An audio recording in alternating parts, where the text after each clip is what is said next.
স্বামীকে চেনা। ছোট্ট একটা গল্প আছে, আজকে একটু সময় আমি বেশি নিচ্ছি যেহেতু শেষ করে দিতে চাচ্ছি।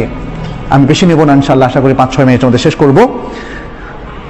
স্বামীকে চেনা, স্ত্রীদের উচিত হচ্ছে স্বামী কি পছন্দ করেন। যেহেতু স্বামী আপনার প্রিয়জন, আপনি স্বামীকে কাউন্টার পার্ট হিসেবে দেখবেন না, তিনি আপনার প্রতিদ্বন্দ্বী নন।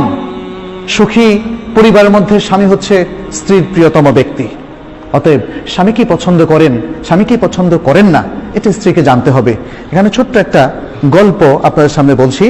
এই গল্পটা উল্লেখ করেছেন মাজেম আল ফুরাই। তিনি বলছেন, একজন স্বামী তার বন্ধুকে বলল যে আমি 20 বছর ধরে সংসার করছি, অথচ আমার স্ত্রীর মধ্যে আলহামদুলিল্লাহ এমন কিছু দেখিনি যা আমাকে রাগান্বিত করে। তখন বন্ধু খুব আশ্চর্য হয়ে বলল, কিভাবে এটা সম্ভব, কিভাবে করলে বলো তো দেখি, পুরো ঘটনাটাই আমাকে খুলে বলো। তখন স্বামী বললেন যে আমি যখন বিবাহ করলাম, প্রথম রাতে আমার স্ত্রীর কাছে গেলাম, তার দিকে আমার হাতটা একটু বাড়িয়ে দিলাম, সৌহার্দ্যের হাত, মমতার হাত বাড়িয়ে দিলাম।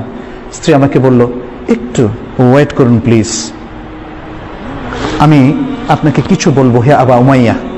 আরবরা আবার আবু উমাইয়া মানে কুনিয়ার ধরে কথা বলে, আমাকে একটু কিছু কথা বলার সুযোগ দিন। বলে বলো। তখন স্ত্রী শুরু করলো যেভাবে, যেমন বললো আলহামদুলিল্লাহ ওয়াসসালাতু ওয়াসসালামু আলা রাসূলিল্লাহ, ছোট্ট খুতবা দিয়ে শুরু করলো।